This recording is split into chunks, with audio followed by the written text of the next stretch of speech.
right, everybody, welcome back. We are once again here with Dangerous Doug Gilbert, and we are here for more dangerous conversations with Doug Gilbert. I'm your host, Gene Jackson, and Doug, what have you been hearing about episode 1, man? Man, what's going on, Gino? I've had a lot of people get with me on social media and ask me a bunch of questions, and a lot of people said they liked it, which I hope everybody likes it, and I'd like for everyone to listen to it. And just same as the USWA podcast. That now, what is actually the USWA? What is that one called, Gene? That it's you the do? Retro Wrestling Review USWA podcast, where me, Josh Briley, and Richard Mullican go back and review week by week episodes of USWA Wrestling. Well, that is cool because that is my wrestling right there, and I get a lot of people will shoot me in a lot of different things from that. That's really cool too, and I like to look at it.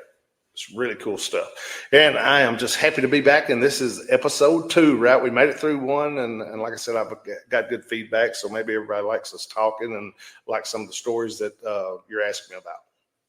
They are. And I'm happy. I knew they would, but there's always that apprehension. You're like, are they going to like it? Or are they going to be like, why did you talk about this? And it's like, there's a lot to talk about, guys. We're not going to be able to hit it all in the first week or two. So, well, no. And here's the thing, Gene, like me and you talked about just when we was talking with one another, I mean, there's a million different things to talk about, and you're not going to talk about all of them in 1 week or 2 weeks or 3 weeks and everything. But we hope we talk about what everybody wants, but it might not be this week, it might be next week, or it might be the following week. But we're going to talk, I think, as long as people want to listen. That's right. And, I know folks, they've heard you on things before. They've heard you on, these virtual signings and stuff where you guys are kind of hitting the high spots. You guys are kind of talking in generalizations about a lot of things. But here on the Dangerous Conversations, like I said last week, this isn't, dangerous, interviews. This is conversation. So we're going to dig deep. We're going to get into more detail about things than there's time to do in these shoot interviews and signings where you got to cover a lot of ground at once. We got all the time in the world.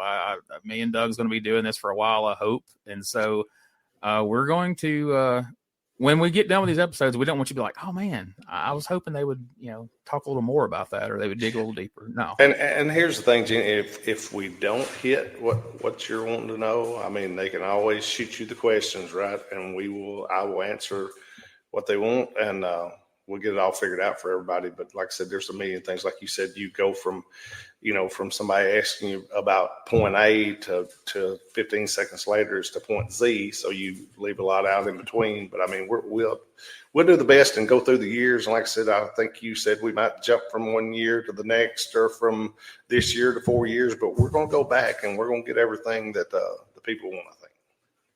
Yes, absolutely. And I think that helps to be able to be free to jump around, because, it's not like, somebody brings something up and we're like, nope, we've moved past that. No, we can jump back to 1988. We can jump ahead to, 2000 and all points in between. It's whatever we want this to be.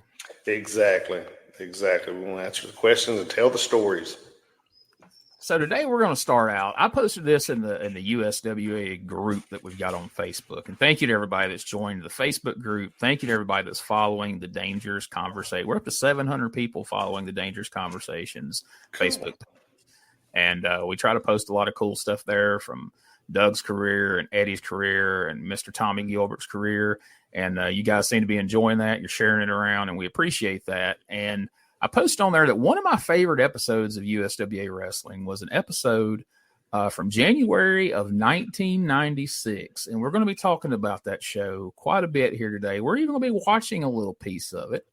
But on that show, the show kicks off with a promo from PG-13, and they let us know that they are going to be challenging you and Tommy Rich for the USWA tag team titles that day.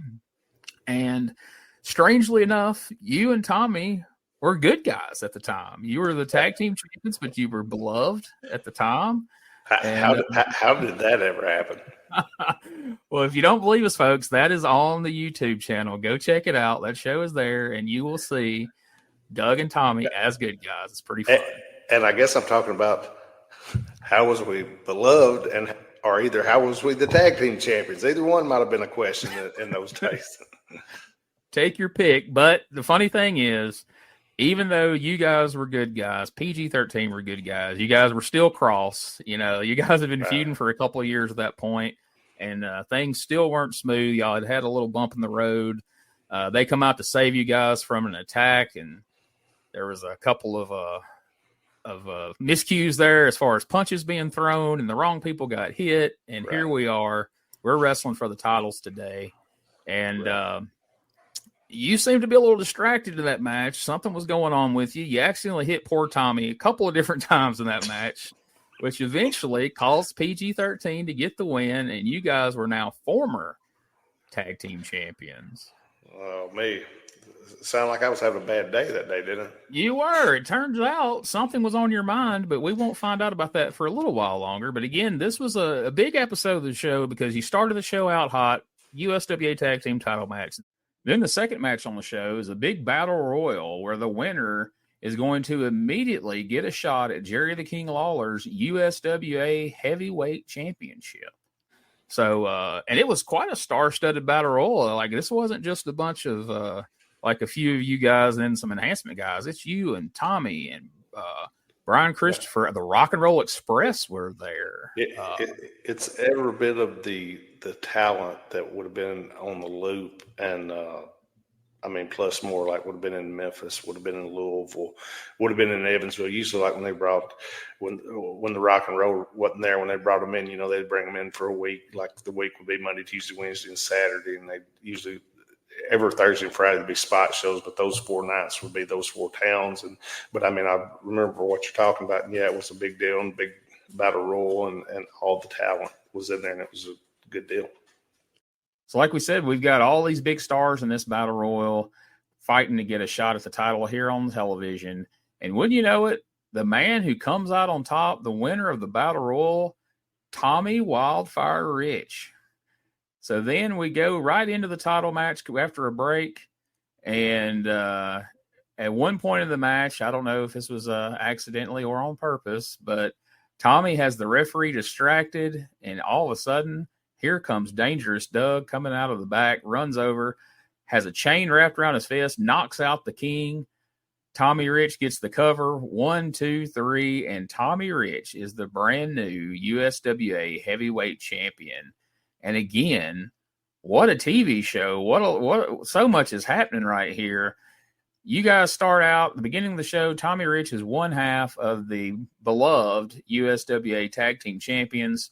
30 minutes into this show, you and him are former tag team champions, and now Tommy is the brand new USWA Heavyweight Champion, but he's certainly not beloved anymore. I would dare say you guys are quite disliked at this point in the program. A lot is going on. What a turn of events here on this show so far. I think you could say it's action-packed all the way through, Gene, and it was cool, but, it was good. It's one of those deals where I told you, you can sit here and talk about it, but it wasn't rolled out, a week before or took 6 hours to write it out. But, man, what a super exciting show it was. And you was talking a little bit before that, you was talking about the segments in the show, and like you said, as far as the battle royal and the deal with us with the tag titles and not being the champions, and then the deal where I come back out when Tommy's wrestling the King and everything. There's something in every segment that the people would bite on. Yeah, this was so far. We've had every part of this show is something that people would have paid money to buy a ticket to at the Mid-South Coliseum or any of the towns. And what have you talked about? Off there, what have I told you? If you was a bad guy, if you was a heel, you wanted the people to not like you. It wasn't. Things have changed, and they always are, and they're going to evolve and everything. But in them days, the bad guys didn't want the people to like them. It wasn't like these days, which I'm not saying that's wrong. It's just a different time in the world. But you didn't want to be. I guess you wanted to be a cool dude, but you wanted to be a bad guy. You didn't want to be a cool dude that they liked and everything. You wanted to be a bad guy that the people didn't like, that they would pay money to see you come and for you to get beat. If you could do that, you was doing your job and doing what you wanted to do. Absolutely. Heels now are worried that they're not going to be able to sell T-shirts in intermission if they get some real heat. You guys weren't selling T-shirts with your heels. No, and you've got a great point. And see, I guess, well, no, I would say maybe I look at it wrong now, but no, I mean the merchandising effect is so much different now than it was then, and everything. But still, you want to be still as far as a Southern drawing heel, you had to have heat, and the people had to not like you. I mean, if you wanted to actually be a real heel, you had to be. So on this show, as all this is transpiring, Tex Slazenger, who's been managed by Scott Bowden, who had managed you guys in the past, Tex turns babyface. He had stole Jerry Lawler's title belts, both his USWA title as well as they had brought in his old Southern heavyweight title belt from back in the day. Same Southern heavyweight title belt that Mr. Tommy Gilbert had lost to Jerry Lawler at one point. That's exactly right. And that's, I remember him doing that. And that's always been to me, a cool belt. And, it's always meant something. I thought it was just really cool. Like, as far as if you look back at the older belts and stuff, it was one of the first I thought was really cool how it looked and everything. Yeah, to me, when they brought that belt into that match the week before, it really raised the stakes. I was like, oh, if he can win that belt, that's a whole nother layer to this. But, they had screwed Jerry the week before, and I guess Tex suddenly grew a conscience. I don't know. But suddenly he's out there. He's apologizing. He hands the belts over to Lawler. He and Bowden have words. He ends up, maybe you have some insight on whether or not this was a rib or just an accident, but they have a spot, the old classic spot, where the heel manager gets his pants pulled down.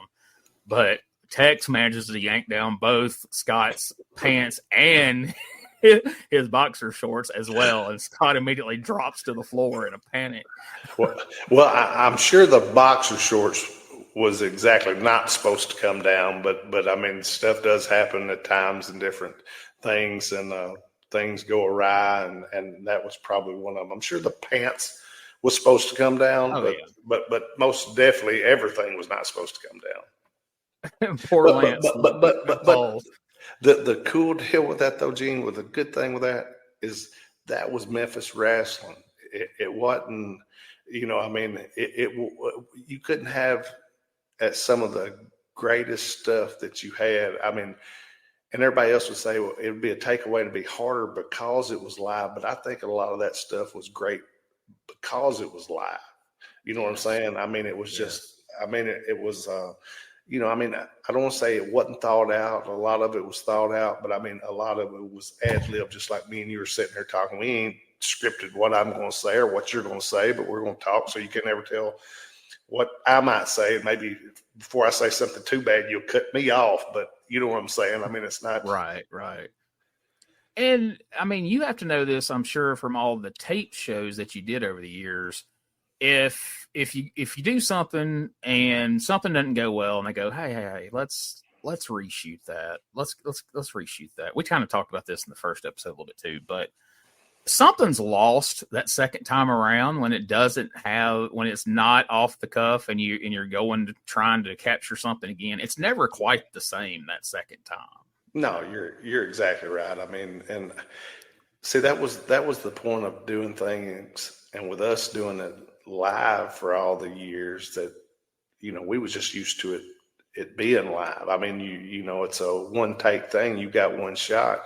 Go out there, whether you've got a segment, say 6 minutes or 7 minutes, a promo that's that long, or a short promo than a match or something. But what we're going for is we want to draw money Monday night at the Mid-South Coliseum.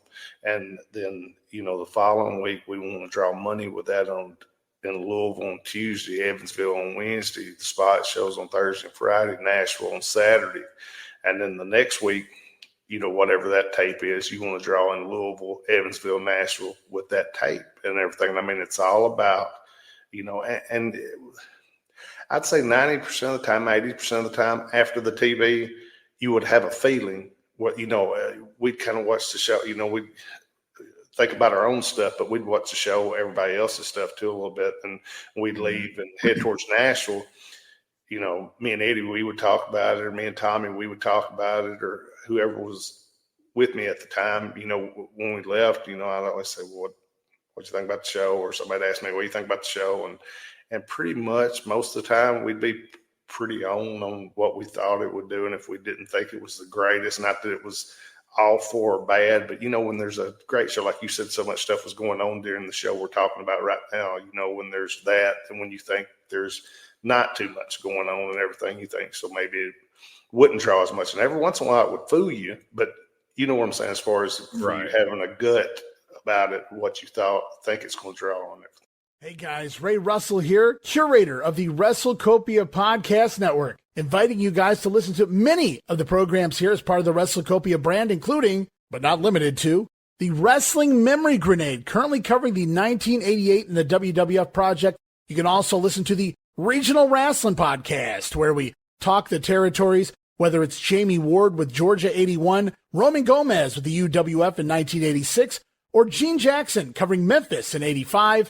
3 projects going on right now over there at Regional Wrestling. You can also listen to the Wrestling Stoop with the legend himself, Bob Roop. Bob goes back in time each and every week, covering not just his career, but countless stories and interactions with hundreds of wrestling names spanning his 2 decades in the business. But that's not all. You can also check out the Puro Wrestling Academy with the professor of Puro Resu, Mr. Dan Ginnity. Dan and I go back in time and cover the history of Japanese professional wrestling in the English language. And you can listen to all of those shows and more, all part of the WrestleCopia Podcast Network, located over at WrestleCopia.com. That's WrestleCopia.com, and anywhere your podcast streaming needs are met, from Apple to Spotify, Pocket Cast, and beyond. And while you're at it, why not subscribe to our social media guys for all the latest goings on here at the WrestleCopia Podcast Network. Plus, I'm constantly adding old school video clips and pictures from throughout wrestling history. You can follow us over on X, formerly Twitter, at Wrestling Grenade. That's at RASSLIN Grenade. Also, follow and like me, Facebook.com/Wrestling Grenade. And why not subscribe to YouTube.com/Wrestling Grenade. So if you're looking to support that next up-and-coming podcast brand, please consider making it WrestleCopia. We're going to talk about where this all goes here in a minute. But while we're here, I don't know how often this name's going to come up. Kind of curious to ask you about a couple of people we just mentioned. Tell me a little bit about Tex Slazenger, Dennis Knight. You worked with him some here and there, and tell me a little bit about him. I've heard some good things about him. Man, Tex was always he was a cool, good dude to me. I liked him and everything. And if I'm not mistaken, which you might be able to tell me more than I know about this topic, but I think his stepdad was Ron Slinker, right? Have you ever heard that? I've heard that. I have. See, now my dad and Ron Slinker was really good friends. Did you know that Ron Slinker come through this territory? He was like a karate dude that, he wore like a gi type deal here and everything. He worked here in this territory some. He worked in Florida in that territory. But him and my dad when I was a young kid, was really good friends. And when Tex got here, it seemed like I talked to him a little bit about that and everything. But for some reason, I think Ron was his stepdad maybe and everything. But Tex was he was always nice to me. Me and him really got along and everything. And he was just, man, he paid his dues here and was breaking in the business and everything. But he was always a really nice, pleasant guy. Yeah, he's one of those guys I've never heard a bad thing about. Like, I've never heard anybody like, man, that guy was a prick. Like, everybody's like, oh, yeah, Tex Slazenger was just a good dude, So it's good to hear that that's the same experience you had. Yeah, and on Tex one time, me and you was talking about different characters. I think Lawler put him in a Leatherface. Yes. You heard that before? He was. Yes, we just covered that on another show. Wasn't he the one that caught on fire or something? Or did Lawler throw fire on him in his thing and he jumped up and down and was that going apron he had caught on fire? Yeah, and he was doing like this right here to himself, and I thought that was him. Which, bless his heart, here we are talking, laughing about it at the time. He was thinking he was going to burn up, but no, he was, like I said. He was a game player and everything. But he was a good guy. And I'm glad he done good. He wound up going from here to WCW, then WWF, and he done real well, and everybody up there liked him and everything. So, like I said, he was a good, he's a good dude. So I know we'll talk about him more in the future, but this is why we just mentioned him. Like I said, you guys were managed by Scott Bowden off and on. I always thought that Scott Bowden was one of the, everybody talks about Jimmy Hart was like the best manager in Memphis history, and he probably was, but I feel like Scott doesn't get enough credit for what a good manager he was in the 90s. How did you feel about Scott? That Scott was, me and Scott was friends, but now that Scott was something else. You talking about a guy that could get himself some heat with everybody. I mean, I'd laugh and everything, but he would get himself in trouble in so many ways. But now you know who his idol was, really, right? No. His idol was kind of my brother. And he always, anytime he could get near my brother and talk to my brother, he would go listen. If Eddie would ever stop anywhere to eat in Memphis or whatever, he would go, because for the longest, all Scott did was work Memphis. You know what I mean? He'd work the spot shows around, but he worked Memphis. He went to college in Memphis and everything. But Scott was funny. He was a magnet for heat, and he was trying to get heat on TV. Like I was talking about, the draw money is heel, but a lot of times he would say some of the, it wasn't so bad back in those days about being politically correct, but still Scott would go out of his way to be so it's not even political, just things that you should know not to say on TV. He would say them sometimes. And one day I thought I was going to see Dave Brown kill him. Dave Brown, I can't remember what he said now, but Dave was, you could be a heel and get heat, but you didn't want it to, the wrong kind of, and I know one word that he said that you could, just me as a fan watching the show, you could tell set Dave Brown off, and you could tell their relationship was never quite the same. And I interviewed Scott when he used the R word, the slow. Yes. And that was, oh boy. And Scott knew better, but the only thing, he was, in his mind, he wasn't thinking that it was going to come across to people the way it did. But now Scott was a super smart dude. That's why a lot of people don't know this about Scott, but he's really he's well educated, really smart. But he would try to go out of his way to be a heel and be cocky. And he would say, I'd laugh at him. He'd say some stuff. He'd look at me. He said, "Can you believe they got on me for this?" I said, "Well, yeah, absolutely, Scott. I can believe they got on. Look, you can say this, but you can say A, but you can't say B, or you can't say A and B together." But I said, there's a fine line, and you don't say some things. I said, and if you do say them, here's the things you can say it and it be bad, but that don't draw money. When you say certain things like that, that's just, it turns people off. People say sometimes, "Oh, wrestling is this and that," and you got to, there's psychology and all different, in your promos, in your working, in your angles, and everything, but you can't say, it just, it degrades and lowers what we're trying to do if you start. But and like I said, Scott was a super intelligent dude. And a lot of people don't know that about him. Well educated, good guy. He wound up moving to California and lived out there for years and everything. But he would, he'd put his own foot in his mouth every once in a while. Because there's a fine line between that, oh my God, we got to go buy tickets to see this guy get his butt kicked, and we're not watching this crap. And I'm thinking here, I'm sitting here saying this about him, and then some people's watching this saying, "Well, you're a good one to be talking. Look what you said before." and you know what? Y'all are right, but that's why you can never tell what we might get to on here. There's going to be everything will be talked about at some point. But yeah, Scott, the one good thing though, I was out there with these guys, and like I said, I can tell you, but Scott my brother was a big idol to Scott, just like my brother and Lawler both was. And Scott which Eddie would tell him a lot of times, look, he'd say some stuff to Eddie, and Eddie said, "No, don't dare do that," which Eddie tried to keep him out of trouble, but then he'd try to go off cuff and say a few things, and sometimes they turn out good, and every once in a while they'd blast him. Like I said, Dave Brown would blast him, Lawler would blast him, everybody. He would get on blast from everybody, and you might not see him for a week or two, but he'd always be back. I laughed. He was a referee before he was a heel manager. I think it was during Right. maybe my brother-in-law's match. I think that's right, Aunt Gina. That's what I was going to ask, because I knew he'd been a referee, and wasn't it Eddie's idea, or or at least Eddie pushed to get that done, to turn him heel and make him a manager? Yeah, that's it. And, which had to mean a lot to Scott. Or if Eddie's his idol, then Eddie's the one that gets his career kicked off as a heel manager. I mean, that had to be like. Yeah, it did. And like I said, about the second or third week after that, that was when he went on TV, and I can't even, we'd have to pull up to see, but he said something ungodly that we would know not to say that he should have, but he just thought it was going to get him so much heat.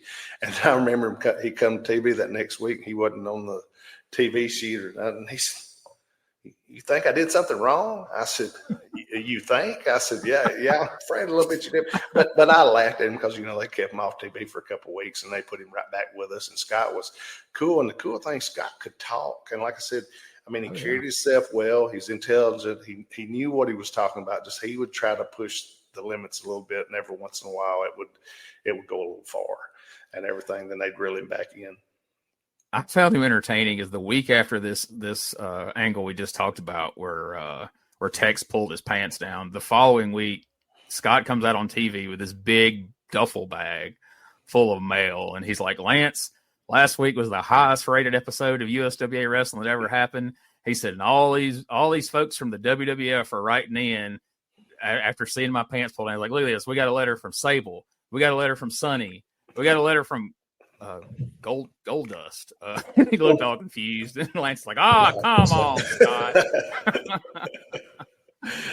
But stuff like that, just off the cuff. And the cool thing is Lance know he's interviewing us, but Lance didn't have to know anything, and most of the stuff Lance was just, that's why he was so great. It was off. I could have not seen him in the studio that morning, and just when they called me out, with Lance, had chemistry with everybody. And Scott, like I said, Scott was really good. Like you said, maybe a lot of people don't know probably how good he was. He was really good. And as far as, he never, like I said, really went on the road with us. He was just for there in Memphis because he went to school there and everything. But man, he was cool. He was good to have with us, like at TV, and like when we did spot shows around Memphis, he was.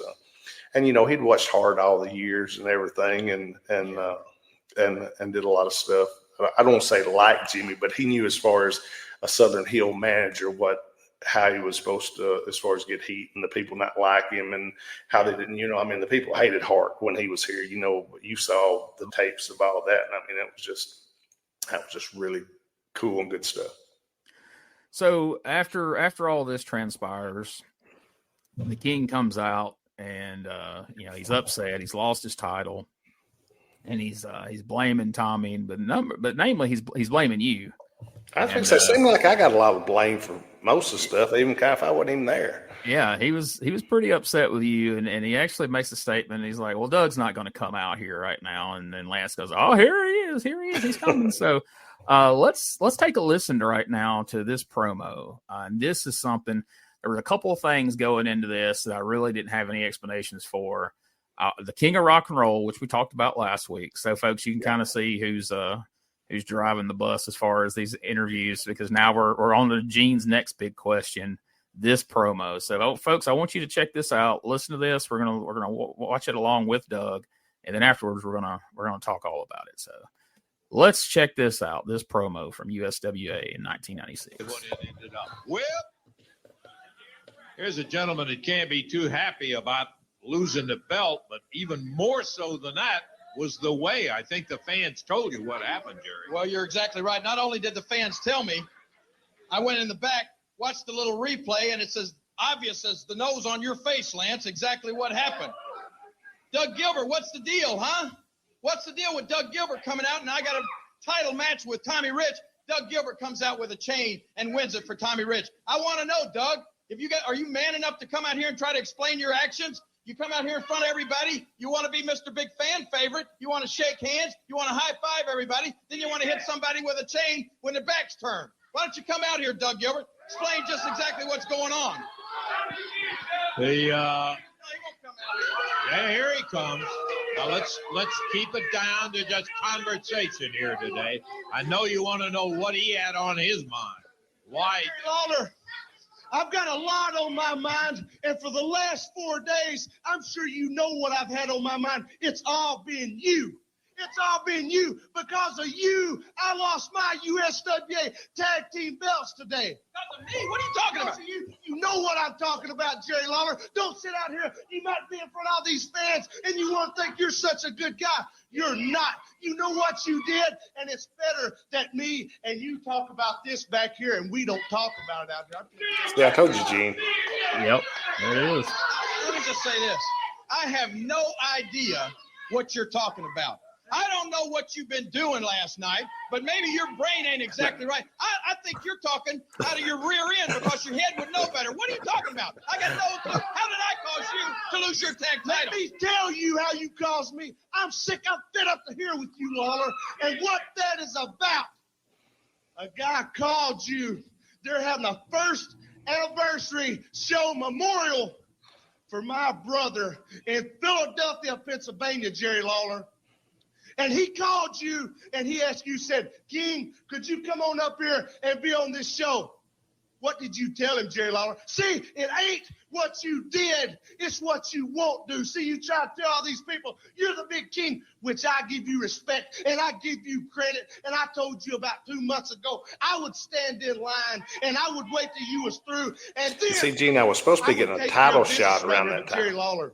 Okay. You're All not right. half of the man I thought you was. You won't do nothing that you say. You don't. Me and my brother did so much for you, Jerry Lawler, and I guess you just seem to forget what me and my brother did for you, I guess, huh, King? So that's what this is all about. That's what it's all about, and I'm telling you right now. Wait a minute. Oh, stop right there. Let me tell you something, okay? Let me do a little telling around here. Yeah, a promoter did call me from Philadelphia. And he tells me they're having a big extravaganza. It's a memorial for Eddie Gilbert. But why don't you tell everybody who that promoter is?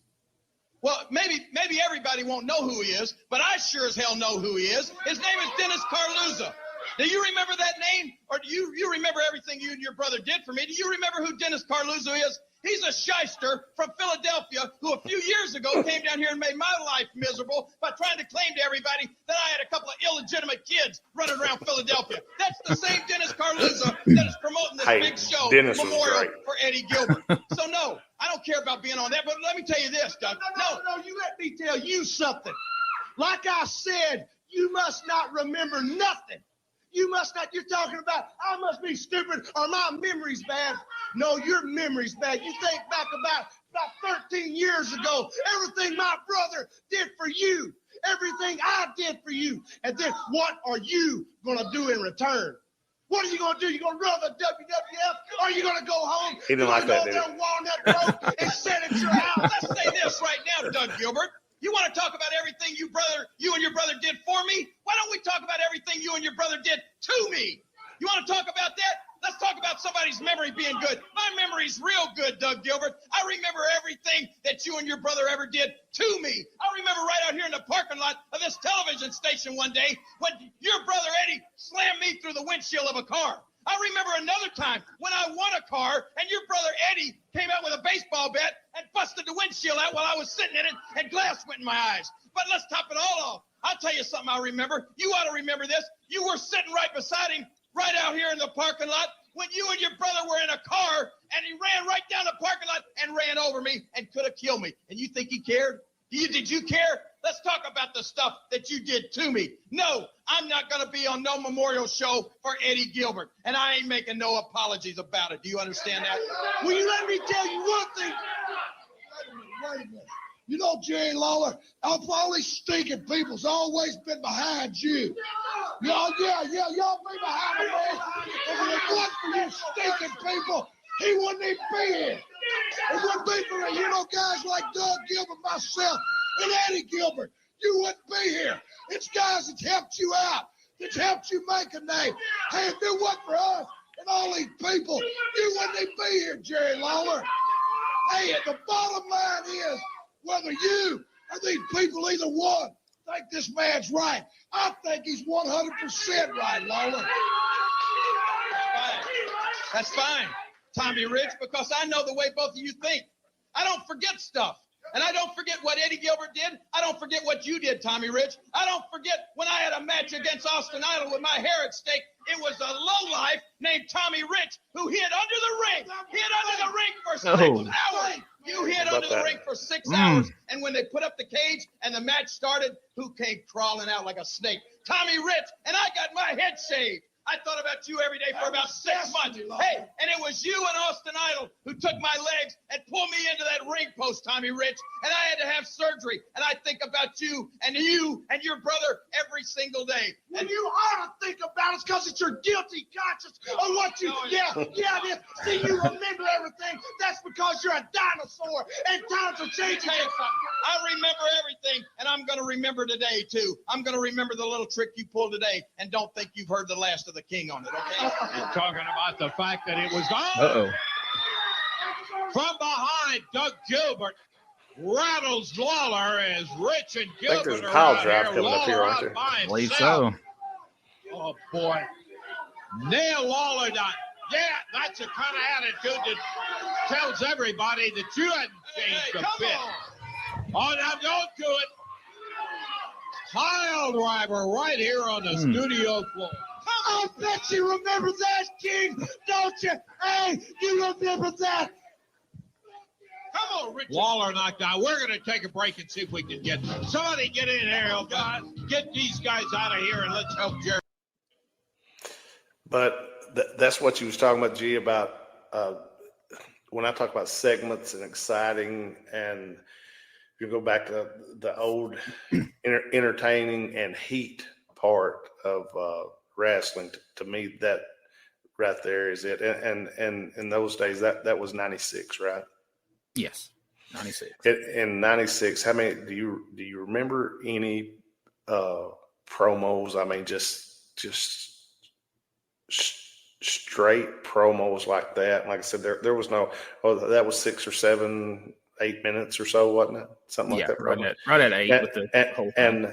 And there was nothing. I mean, none of that. That was just us. That was us going out there and Lawler talking and me talking. And I mean, but it was about a real thing that happened, and it was a real show in New Jersey that Dennis Corleone, which that's what I was just saying. I don't think you probably didn't ever get the pleasure to meet Dennis. Dennis was a great guy, and he come down here and he brought with one of the like fan conventions. One time he come down here, then he come down 2 or 3 other times and done the deal which Lawler was talking about, the illegitimate kid deal. He done that, and I thought that was cool. But Dennis was a great guy. He was one of my friends. I'd go up north like for a year to a year and a half every weekend, and I'd work for him. And my brother went up there a bunch too and worked for him. That's where my brother worked with Cactus a lot and for Dennis and everything. But Dennis was a great guy. Just so many different things just in that interview. But not everything in it,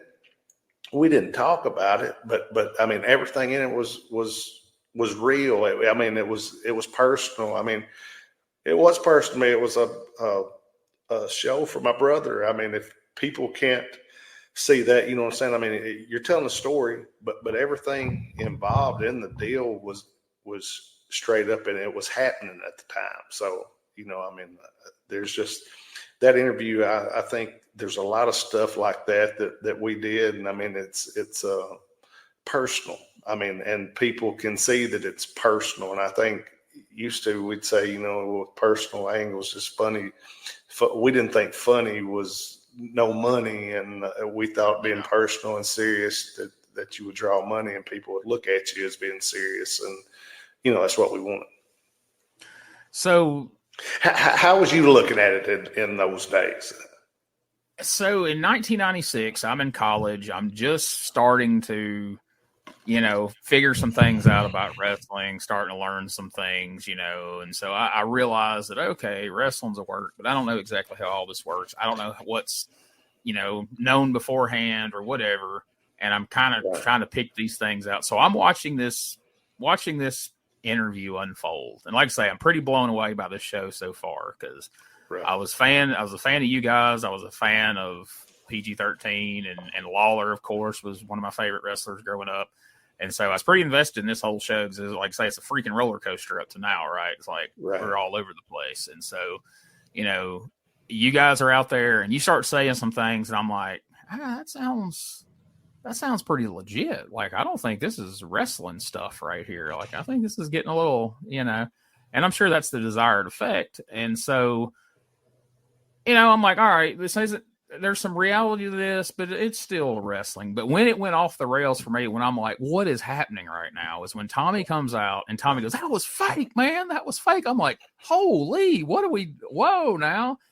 Well, that's what I'm curious about is, I know you said y'all didn't set any of this up. So to pull the curtain back, this may be further than you're comfortable with, but what was like, all right, we're going to go out here and set this matchup for Monday night. So what had been said? Like, how shocked is Lawler that you guys are saying some of this stuff? Well, what was said, and this shows how much, I say what was said, but this is as little that was said, was the thing I'd said to before Lawler went out. He said something, he would call me out, and I said, okay. And he said, if you want sometime, you tell Tommy when to come out. So my thing with Tommy was, I said, look, as long as he wants to talk, we'll probably go back and forth. I said, and sometime, I said, give me a couple minutes to get my stuff in. I said, and when you see a good point, you come out. Well, then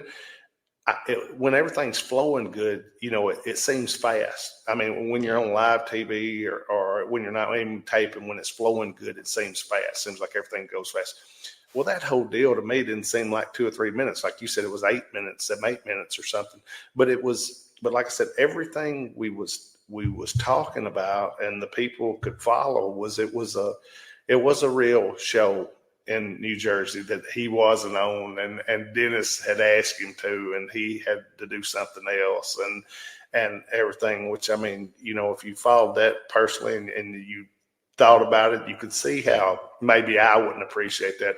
And then I said, I've been waiting in line, and what some people, if they're just now watching this or whatever, he had told me when I had come back after my brother passed away, he'd asked me something on TV, and I said, well, I'll tell you what, I said, I want a world title shot. I said, but I'll wait. I said, I'll wait in line. I'm not putting pressure on you, but I'll wait. And that's why on the promo, there's a lot of different things that said where I said, I've waited for what you said. And what I was talking about was him telling me that when he got everybody out of the way, then he would give me a title shot. So see, everything kind of, if you look back at it and you follow the TVs and everything, it all kind of makes sense and feed together. And like I said, the whole thing was personal. Look, when Tommy come out and said he agreed with me, everybody knew that me and Tommy's been tight since I was a kid. Everybody's knew the history between Tommy and Lawler, the head shave and all the history of the different matches with Tommy and Lawler, all the different matches that me and Tommy had with Lawler and or Lawler and Bryan or Lawler and Bayan, or you had Lawler had a never ending array of Lawler and Dundee. You can name the names, and me and Tommy worked with all of them during this time and everything. So it's kind of a cool interview. And like I said, it all kind of, if what we was talking about kind of made sense, because it was all, it wasn't just something we was making up. It was stuff for all of it that was going on during that time. Yeah, absolutely. And that's why as you're going down the line, I'm thinking, well, yeah, that's true. Well, that's true. And I mean, everything Lawler was saying, Eddie did slam him through the windshield. Me and Eddie run over him in a car. We'd done all this stuff. So everything he was saying, Tommy did hide under the ring for 6-8 hours, and they shaved his, what I'm saying? Everything that I was saying was true, but everything he was saying was true. So it's whatever opinion you want, whatever side, and, we was doing our best to make him take his side, but it's whatever side the people wanted to be on. But it was, both sides kind of telling their side. But like you said, when Tommy come out and said what he did, and when I said at the starting of it, like I told you when we started talking about this a little bit, when I said, do you think me and you need to talk about this on the air? Right. And Lawler sat there a second, he shook his head and said, yeah. So that's when, but just stuff like that back then in 96, you didn't see that. a whole lot. I don't think. I mean, and you still, which No. we was the last territory left as far as other than the big two. But I mean, I don't ever remember when the territories was still around, kind of cutting it that close, and everything. Yeah. I mean, that's what really made it stand out to me, because there was two sides of that promo where you and Tommy are clearly, and I'm curious, like, I would love to talk to somebody who was just completely just not, I don't mean this in a derogatory way, but like completely a mark as far as not smart to the business at all. If you're listening to that promo and you're saying, look at all the stuff we did for you, and somebody who knows like, well, we're referring to putting you over and working for you and getting and you building over. you up, Right, getting right. you over, like you said. Drawing money. And Lawler's referring back in kayfabe to, here's all the angles we did, and then your guys are coming back, and then finally Tommy with the coup de grace goes, yeah, but that was all fake. My only fear of watching then is I'm like, all right, that's cool, because now I'm invested, because like I want to drive to Memphis, since I'm in Booneville, Mississippi in college. Like I want to drive to Memphis to see how this plays out. Are these guys going to fight for real or what? Right. But at the same time, I'm like, okay, but are you in that moment? Are you going like, this is real, and everything else on this show you saw was bullshit, and everything else you're going to see after is not? This is the one thing that's real. That's the only thing that's ever bugged me about those types of promos or interviews. What gets me, like I mean, you can be so serious and so personal, but I mean, if the segment that was right on before you is just god awful, or I mean, I don't even say awful, if it just wasn't good or something, then you go out there and you've got to hope the people hadn't turned the channel before you get there, and then you better hope like you could be as serious and get the people to believe in it, like I think we did, to get them to stay, and then through your stuff and through your promo, through your match, and then you better hope, or what we'd all better hope that was working there, was that the next thing was really good also, so those people would not turn the channel. And knock on wood, during those days, I think we had a good enough crew. Now, every once in a while, something might not have been the best, but like you said, it seemed like on this one show here, you said it seemed like there was a whole lot going on and everything. And on a lot of the shows, every segment would have good talent in it, but it might not be an angle that you would be invested in, or that the people would necessarily get into. But you got to have from on a card for something, a little bit of something for everybody. It's not everybody for me, which I mean, I guess you could say that to everybody for the king or whatever. But what I'm saying is, you want everybody to mean something, and there to be a spot for everybody, and everybody to like or hate who they want to. Dislike your heels and love your baby faces. That's the point. What we was trying to do anyway. And I've seen pictures. I've heard it said for years, and then finally there's been pictures of it that have been put out. That Jerry Jarrett had that sign in his office that personal issues draw money, and that always, I mean, you just mentioned that a minute ago, and that always seemed to be the key for Memphis. Like you'd have some silly stuff, you'd have some comedy, you'd have your movie monsters, and things like that. But at the root of it, the thing that was going to make you come down there every Monday night was somewhere on that show, and it usually involved guys like you or the King or Tommy. Somewhere on that show, something really personal was going to click, and you're going to be like, all right, well, this other stuff's fun and games, but these guys are really mad. These guys are really going to hurt each other. We got to go see that. And I think that's what you guys did better than anybody. And your brother was great at that. I think he would have been right in the middle of this. You know what I'm saying? Like as I was watching this back, I thought, oh my God, like Eddie Gilbert would have been all over this, because we're going to talk about this at length later. But, I posted something on the Facebook of a promo from Continental where, Paulie Dangerously says, I'm not talking Paulie Dangerously to Hot Stuff Eddie Gilbert. I'm talking Paul Heyman to Thomas Edward Gilbert Jr. And that's in 1988 at 11 years old. That's the first time I'd ever heard Paulie's real name. And it was certainly the first time I had heard Eddie's full proper name. And I was like, whoa, and then of course the other little subtle thing that I didn't get for a few years is He says that, and suddenly Nightmare Freddy is out. He leaves, and Right. a few years later, when I realized who Nightmare Freddy was like, oh my God, that's layered. Like, that's pretty deep. Like, he makes this thing personal with him and Eddie.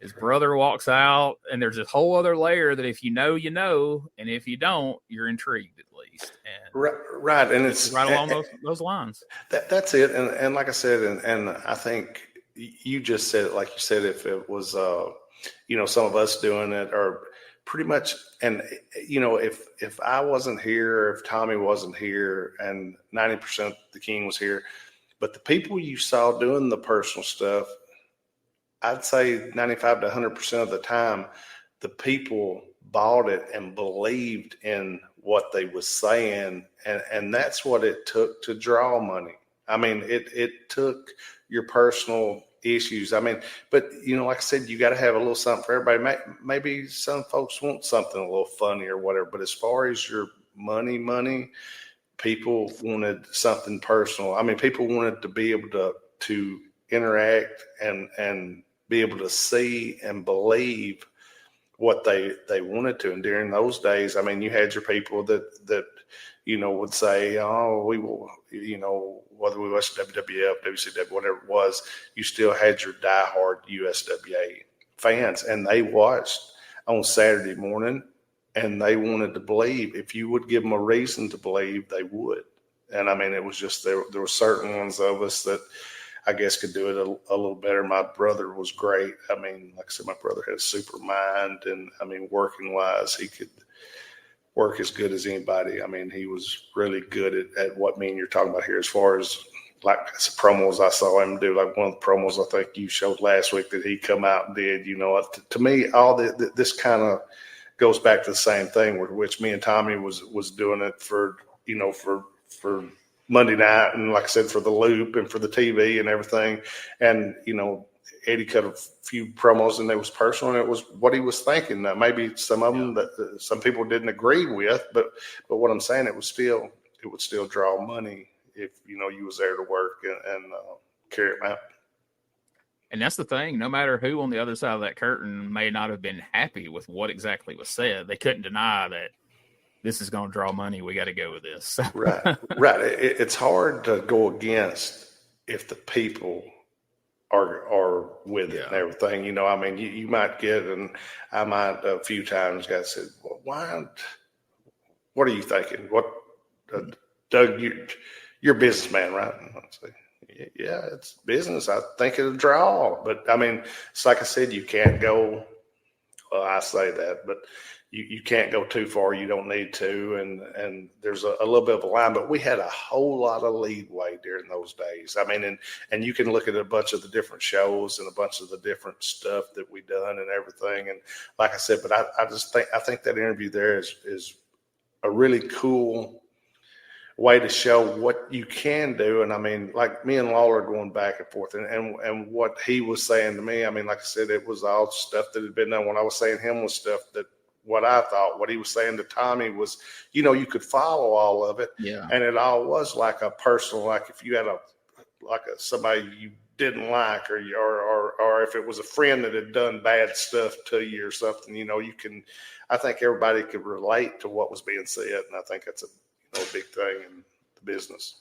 And even the kind of the personal, even the kind of the line he said where, I don't know what you were doing last night, but even that's a personal shot, the implication of that, Exactly. And that was what I started to say, something I want everybody to hear what he was saying. So I didn't want to talk too much over him or myself while we was talking during that promo, but all the stuff, if people listens to 90% of his stuff there during all those lines, it's stuff that means something. It ain't just him talking. And I've always tried to take that into my stuff too, and it's because you've only got a certain amount of time. When you're with some guys, you're going to have a little bit more, but which I always was real fair with myself and with Tommy. And I mean, usually, like you said, as far as we was in angles to draw money for the Coliseum or for the Louisville Gardens or for Evansville or something, so you've got to have time you've got to at least have a chance to do it. So they knew if they didn't give you a chance, it was on them. So they always was fair with us and give us a chance. But I think we put out a lot of good TVs and a lot of good house shows with that. Well, I think a real testament to what you guys did there is to this day, you can be at conventions or things like the Fan Fest in Jonesboro that we were at, and you can talk with fans. And to this day, fans still believe, because there's an element of truth to it, that Lawler and the Gilberts didn't get along, that Lawler and Dundee really didn't get along. And they'll still go like, I know wrestling's a work and I know this and I know that, but man, those guys, that stuff was pretty personal. Like him and Dundee really don't like each other. And man, Lawler and the Gilberts, they really didn't get along because, Eddie wanted Jerry's spot and then Doug followed suit. And so to me, the fact that you guys have kept them guessing all the way to now, 2024, people are still talking about that. And pick whatever TV you have access to, put you and Jerry Lawler on TV, and in another 8-minute promo, probably 5 if that's all you had, you guys can make them believe that you guys hate each other and that tomorrow night or Monday night or whenever it's going to be, you're going to kill each other. Hey, Gene, you would laugh, and I don't know that you've seen this, but it's something people can go on YouTube and look at. Now, I've seen it. People have sent me different things of it. It's a show. Do you remember when Jerry had, I think it was called Jerry the King Lawler? It was like maybe it's called Classics or something. Do you remember when he had that? Jerry Lawler's Classic Memphis Wrestling or something to that effect. Yeah. I was like the second person that they asked to be on it. And man, it wound up being, like you said, they told me it was a really big watched show out of all of it and everything. Like I said, I just said, we went back and forth for like 40 minutes, but it's some great stuff to watch. And I mean, I just said he said what he wanted to, and I said what I wanted to. It went this way and it went that way, but I grabbed the unified belt, and I said, "This is the belt my brother beat you for, ain't it?" And he said, "No," and he grabbed it back and he said, "That's the AWA World Title." It was the belt that he had there. And he said, "Yeah, your brother won the unified." I said, "He beat you for the unified world title." But we went back and forth, but the people really that was taping and everything, they really liked it, and they said it was one of the most watched ones. But like you said, you give some time and everything, and you can, I think a lot of it too, Gene, is like, I mean, me and you sit here and talk, I think if you got chemistry with, if you've been around somebody and you've spoke with them and talked to them and know kind of how they're going to be, and they kind of know how you are, you can, like Lance was great with everybody. I mean, I don't even recall a person. I'm sure there's a person or two Lance might not have liked the interview or whatever, but like Lance Russell, he was great. With Shane, just come on I was on a virtual signing the other night, and Shane come on there, and I told him hello. He'll be in Jackson September 21st to the show that we're going to be at. Yes, I hope everybody comes and checks that out. And we are definitely be talking more about that in the coming weeks, this big Memphis Hall of Fame show in Jackson September 21st. Hey, Gene, you was talking about talent that day that was on TV, just the talent, which I mean our crew, and like you said, Rock and Roll was there with us that day, so it was our crew, maybe plus a couple and everything. But when we do start talking about the show in September or something, man, what and I know you've done talk to the guys putting it on and something, man, there's gonna be a ton of talent at it, aren't there?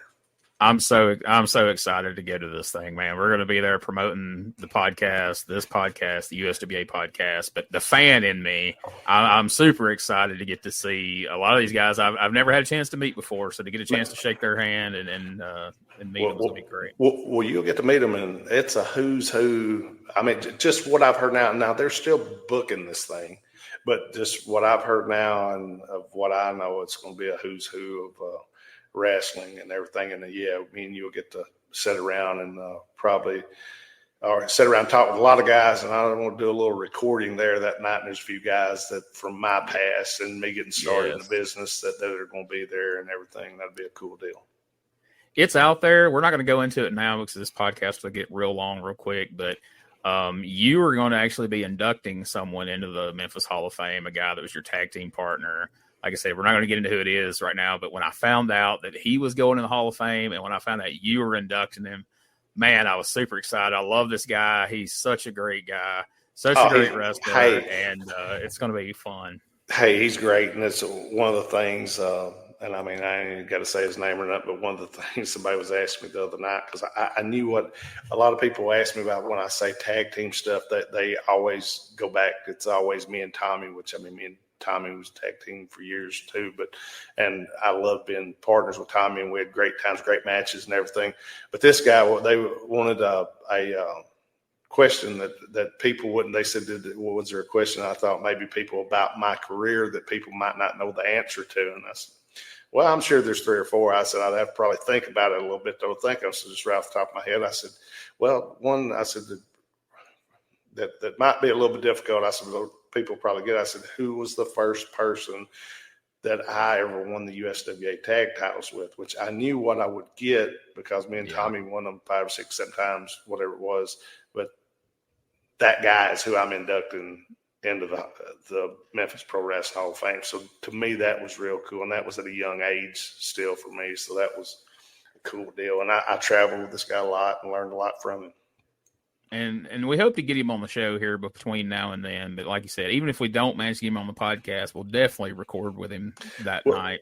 Well, we can do that. But I told him that I wanted him on here, and he said, no problem, buddy. So awesome. I don't think it'll be that hard to get him. And he's got stories and stories. Like I told you, I mean, there's just, as far as, the thing, Gene, that people don't think about, they just look at when we're in the ring. Well, we got to get from home to the arenas, to the venues, and then we're at the venues for 3 hours, 2 or 3, 4 hours at times, and then we go to the ring and wrestle for 30, 40, 50 minutes at times, and then we come back, and then you got the whole story and what some of the stuff, right. Some of the stuff that actually happens during these times, and when we're cutting promos before the matches, and when we're cutting promos, like, a lot of times at the Coliseum after the matches.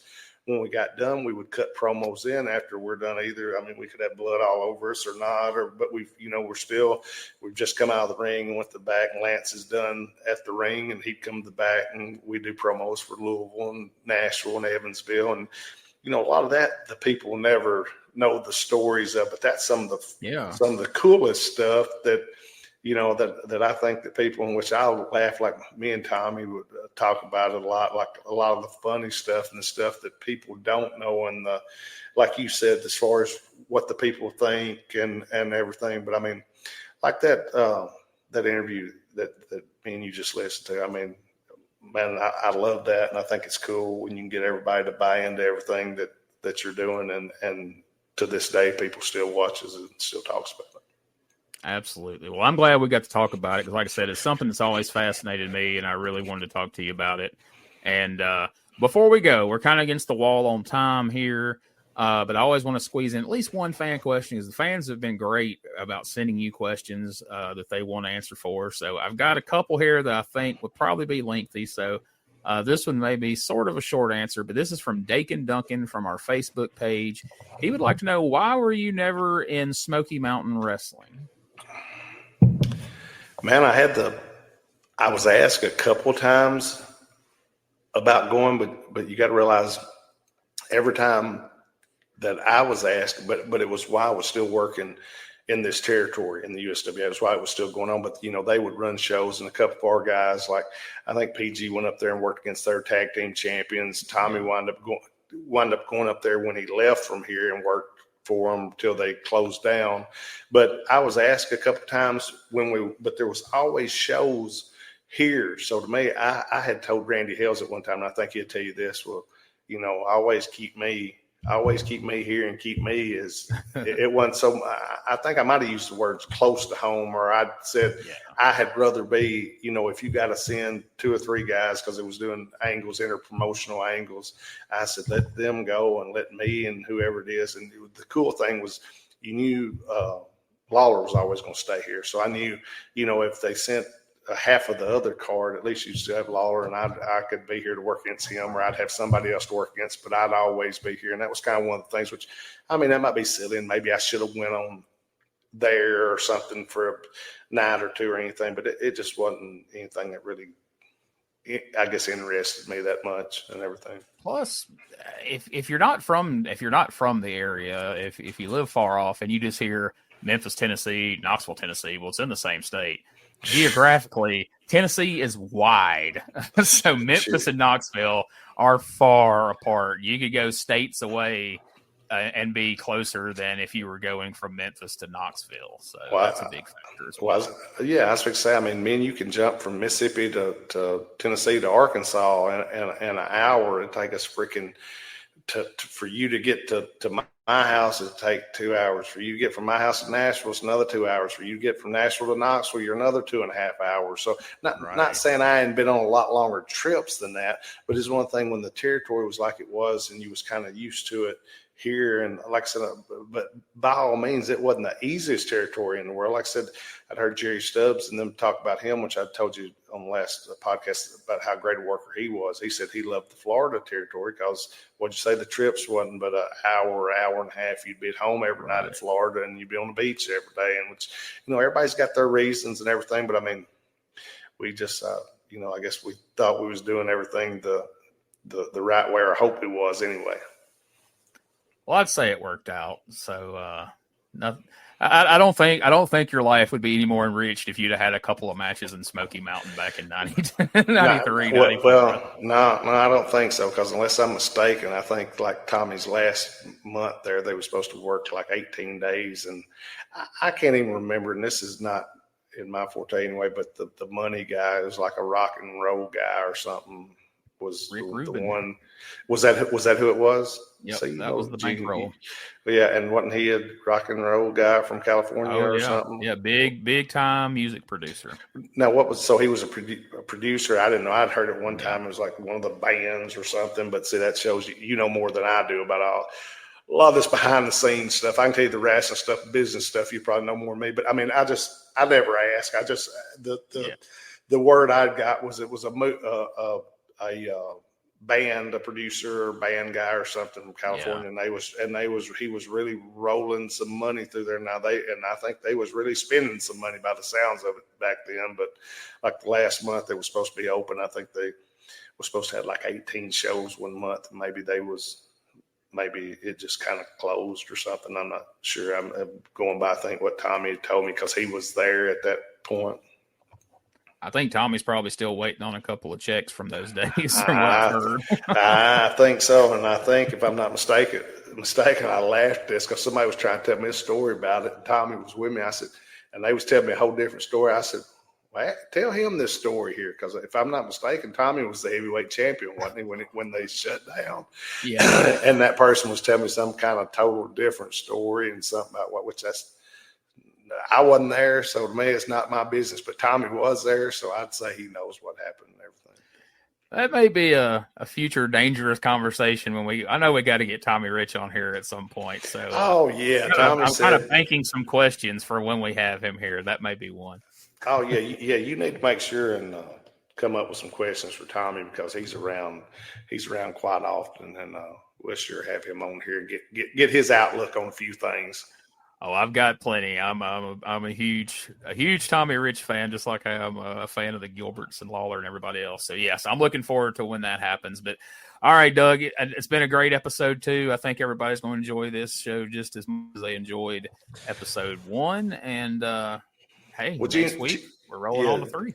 Hey, I just want to tell you, hey, thanks, Gene, and hey, thanks everybody for watching. I'd like for everybody to tune in, and I appreciate everybody that's watching and or listening. And like I said, we'll see you next week. Peace, everybody.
This is Wrestling Nostalgia, the podcast that dives into wrestling history. Hey, wrestling fans, I'm Dave Dynasty, and if you enjoy podcasts that are knowledgeable and history-driven, then Wrestling Nostalgia is for you. With great guests and fun interviews, there are over 200 episodes in our archives. We chat with several first-time guests and often cover topics not discussed on other podcasts. Look up Wrestling Nostalgia on your favorite podcast platform and visit all of our links at linktree/wrestlepod. That is linktr.ee/RASSLEPOD.